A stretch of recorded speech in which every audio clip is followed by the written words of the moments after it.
Hey everybody, this is Mitch Slater. I was an advisor for the last 35 years, with the last 12 here at UBS, and now I'm working with national sales providing content exclusively to help other advisors like you. Coming soon, you'll see the debut of our UBS Briefing TV program, which we kicked off talking about what I believe is top of mind for all of you, client stress and anxiety. Listen, I know all too well what a tough year like 2022 can be for clients and for you as advisors and for members of your team. And it's not just in our industry.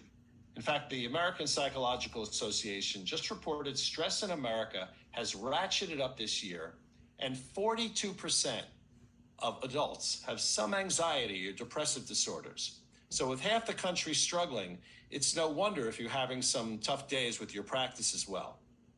Which is why I wanted to deliver a true expert in the field today, Barbara Kay. Barbara is a business psychology and productivity coach who's worked in our industry for over 25 years, speaking on growth, productivity, teams, client relationships, and most of all, communications. With dual degrees in psychology and coaching, she is the best person I can bring to you in our Coach's Corner debut episode. So full disclosure, Barbara served as my business coach over the years and was a major factor in the growth of our team, as well as helping me personally handle the stress of our industry. So let me welcome in Barbara. Hello, and thank you so much for being our coach this week.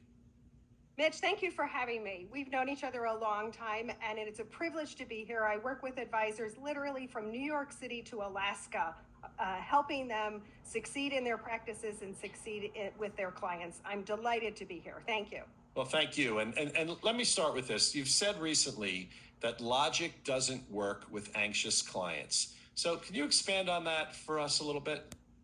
Yes, very quickly, I'm going to give you 2 seconds on neuroscience. We used to think of the brain as left and right, and that's actually a fallacy. We have a whole brain, but we do have two different systems, top and bottom.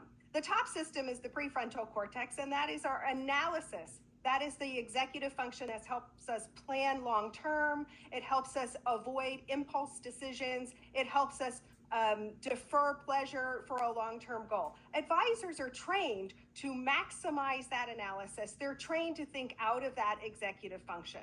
The lower part of the brain is the limbic system, which is entirely about emotion. It is what drives us when we're upset, anxious, fearful. And when a client comes in really upset, their limbic system is on high alert. This is the part of the brain that has lit up. And it's like a seesaw. When the limbic is way up, the logic is way down. They literally have seen on imaging that the executive function goes dark.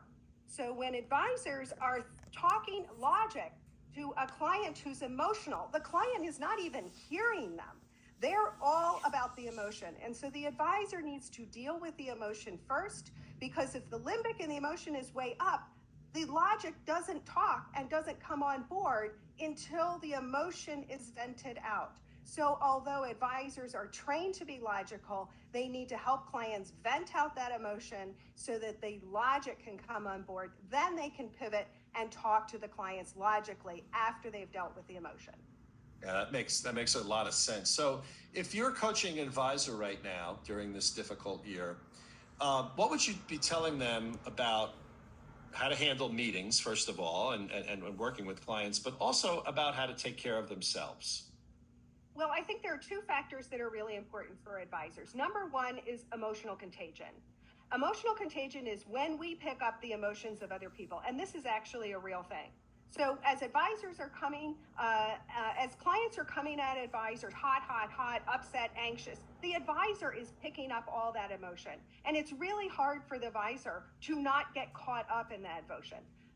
Equally, when the advisor is stressed and anxious, the clients are picking up on that. So it's really important that the advisor stays emotionally clear and emotionally even, and not pick up the client's emotion and not transmit negative emotion to the client. The second thing I would say, besides emotional contagion, is the fact that advisors are in the pool with the clients. They're experiencing this stress just like the clients are experiencing the stress. And it's very easy for people to just go full bore on adrenaline and just keep going and going and going and not take care of themselves. And then at the end, there's a high degree of burnout and a high degree of crash. So I would advise the advisors to please take care of yourself, watch out your own emotional health, and watch out your mental and physical health. Is there something specific they can do every day that might be helpful when, we have obviously a roller coaster in the markets in the last few weeks, for example? Yes, there are two things you can do. Number one, get your mental frame positive. I know everybody talks about that, but the resiliency research shows that if people interpret events positively, then they have far less negative stress. So get your mental frame set up so that you have resiliency. And frankly, Mitch, that's a long conversation, and I'd be happy to have that with anybody. And then secondly, physical health. So obviously eat right and sleep. But even in the middle of the day, we can activate the calming nervous system. And we can do that by very simple techniques of just some quiet, deep breathing in between calls, in between client meetings. What happens to the body is if we go on high alert all day, we tend to get jacked up. And by the end of the day, our hair is on fire. So you don't need to leave the office and have an hour meditation or an hour of exercise even. You can take 1 to 2 minutes in between meetings and just do some deep breathing.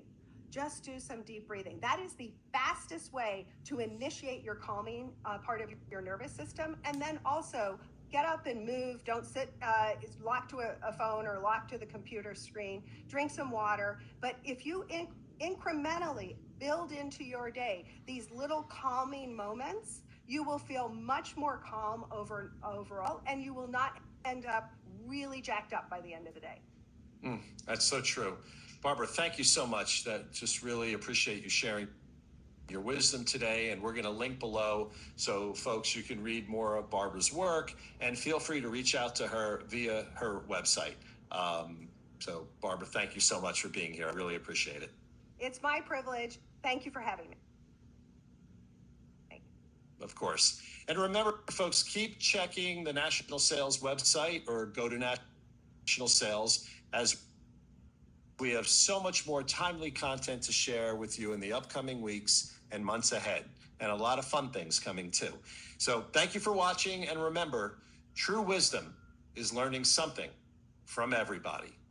Have a great week.